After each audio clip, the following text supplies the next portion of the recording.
Hello, all my merrymakers. I am Becca, and welcome to Bookmark Monday. This has become my basically weekly video where we take a look at a pattern source, and I'll take a look at the patterns, tell you what I think about them, and then I pick a couple to maybe make in the future. This will be the last time we're going to be delving into this book, Afghans to Treasure.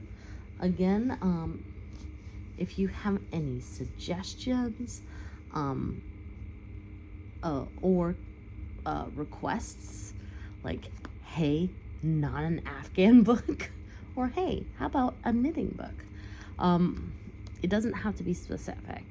Or hey, can we look at a book that's dedicated to socks or something like that?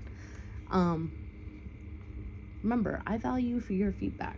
That being said, the last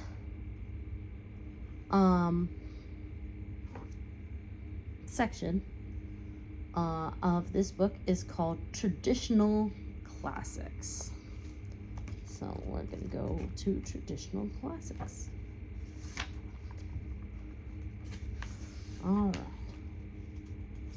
Now, this one is called Wildflowers and Lace, and it is a pattern by Rosalie DeVries.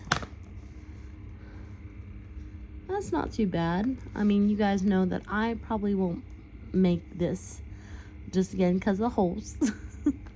Me and my anti-hole thing when it comes to Afghans. Now, shawls I don't have as much of a problem with, because again, shawls, you know, you've got shawls for spring and winter and sometimes even summer, you know, but for me, blankets are, you are cold, you are trying to get warm, therefore holes are a bad thing.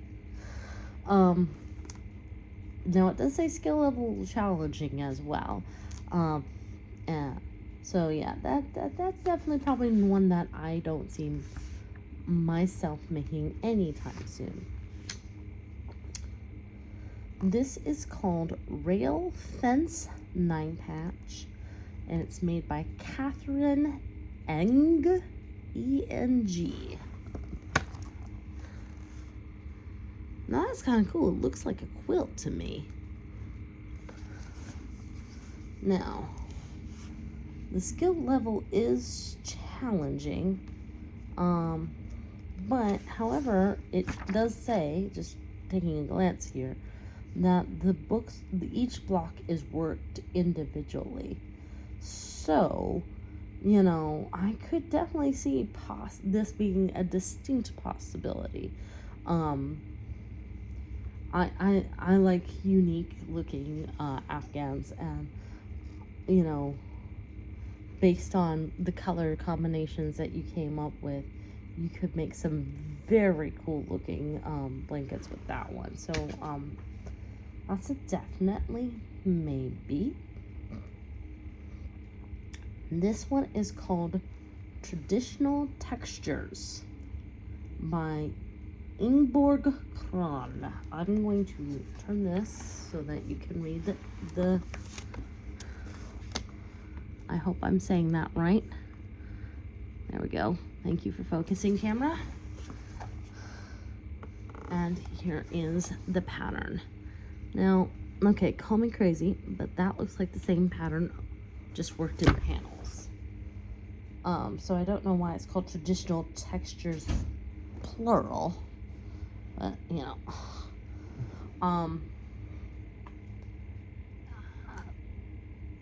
Again, this is a definite maybe, especially with it being worked in panels, and you can make those panels any length that you want to, and then join those panels together.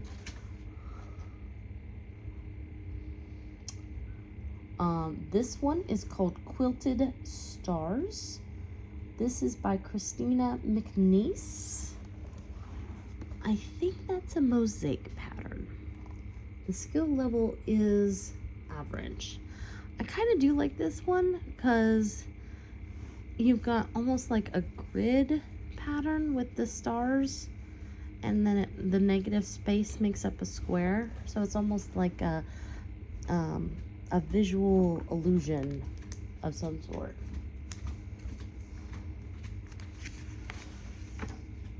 Ooh. This one is called Contemporary Blocks. It is by Coates and Clark. Now that's a little bit different.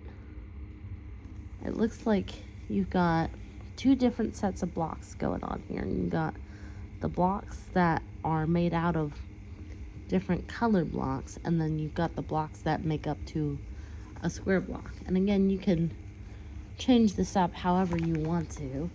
I kind of still like the other one a little bit better though. Skill level is easy though.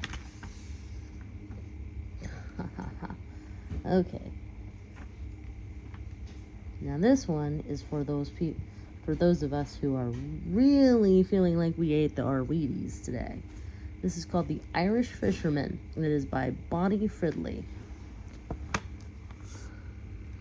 Now again, without looking at the pattern, I would say that each one of those is a panel. It does say skill level challenging. That's the type of pattern I would pick up just because I felt like taking on a challenge that week or something. Well, not that week. That would be probably several months worth of work, to be honest. Oh. This one is called Juniper Trees. This is also by Catherine Ng. It's kind of cute because kittens. Even though I'm allergic, I love cats. This is interesting because again, the tree motif, this, you could easily turn this into a Christmas thing. And those holes don't look like they're too big. That's kind of tempting too. I could see that being easily made in a red and green variegated and be very Christmassy. But I think I'm going to go back to the beginning and mark rail fence and traditional texture. So that's this quilty looking one, and the one that is worked into panels, and they're kind of on the same page, so I only need one sticker. Now, when am I gonna make all these Afghans? Maybe never. But now, if I ever need to make an Afghan and I need suggestions, I have them marked.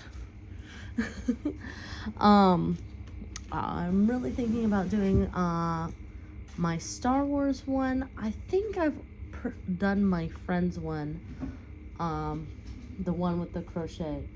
But I'm gonna pick you up for just a second here and just show you again. Patterns up top. Patterns in the middle. Patterns on the bottom. So we've got plenty of resource materials, so don't you fret. That being said, I hope you enjoyed this video and this video series. If you did, make sure you give it a like, especially if you're a subscriber. That way the evil YouTube overlords don't unsubscribe you from my channel against your will. Feel free to comment down below. It helps my analytics. Plus, I really like enjoying hearing from you guys. If you aren't a subscriber yet, I have a lot of yarning content, and if that's your job, make sure you hit subscribe. Plus, you would do well to hit that notification bell. If you really like my channel and want to help it grow, share this video with everyone you know. In the meantime, make what makes you merry. Ciao!